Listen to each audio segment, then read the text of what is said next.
I wanted to ask you about the rumors that you were sort of chased out of or kicked out of the countries of Germany or Sweden. Is there anything that you would like to say about that? That's also fake news. There's no truth in it at all. And actually, I'm going to do something interesting for you guys right now.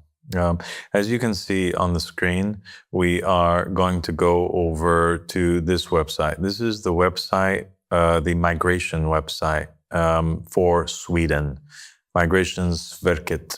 They basically have in there records of all of the people that have active residencies or expired residencies within Sweden.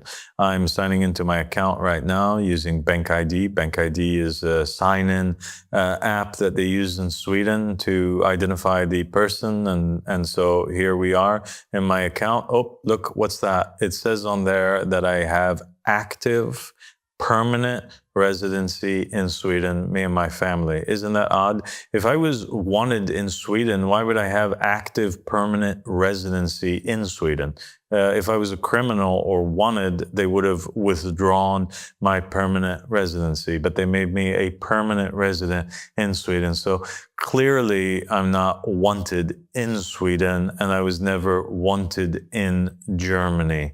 This is fake news. The whole issue with Sweden, we already did an entire speech about it. It's available on the channel. People can look at it.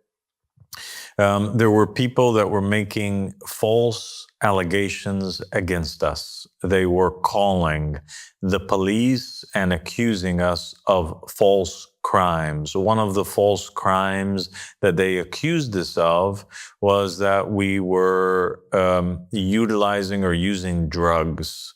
And so the Swedish police harassed us, and they were hiding in the bushes, and they were pulling over the cars of the members of the church. And they took them into the police station, because over in Sweden, it doesn't matter if you're caught with drugs or not. Even if there's no drug smell, anything like this, if they just suspect or they get a tip that you were involved in drugs, they're allowed to take you to the police station and force a urine test or force a blood test. And so that's exactly what they did. They took some of our members, Guillaume, they took Fawed, they took others, and they did force blood tests and urine tests on them, drug testing them.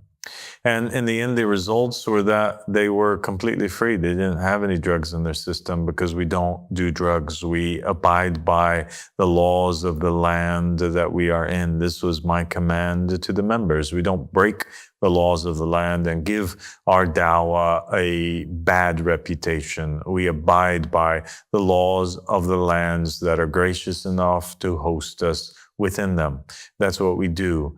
When in Rome, do as the Romans do, right? That's what we did. And so there was no drug convictions that were made. They also were, I guess they raided the property for some reason, and we considered it to be basically religious discrimination and harassment because of the frequency of how often it would take place. And they came in with like 20 police vehicles, and they came in with, people with guns and whatnot. And they searched the entire property, and they didn't find anything there that was illegal.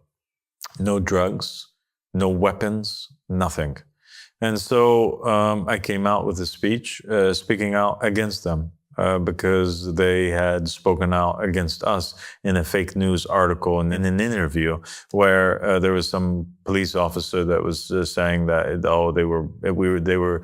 this cult was operating and we don't want a cult in our backyard. So that was clear religious discrimination against us, and we actually filed a lawsuit against Sweden, the government, for what it did against us, and we're waiting for the outcome of that.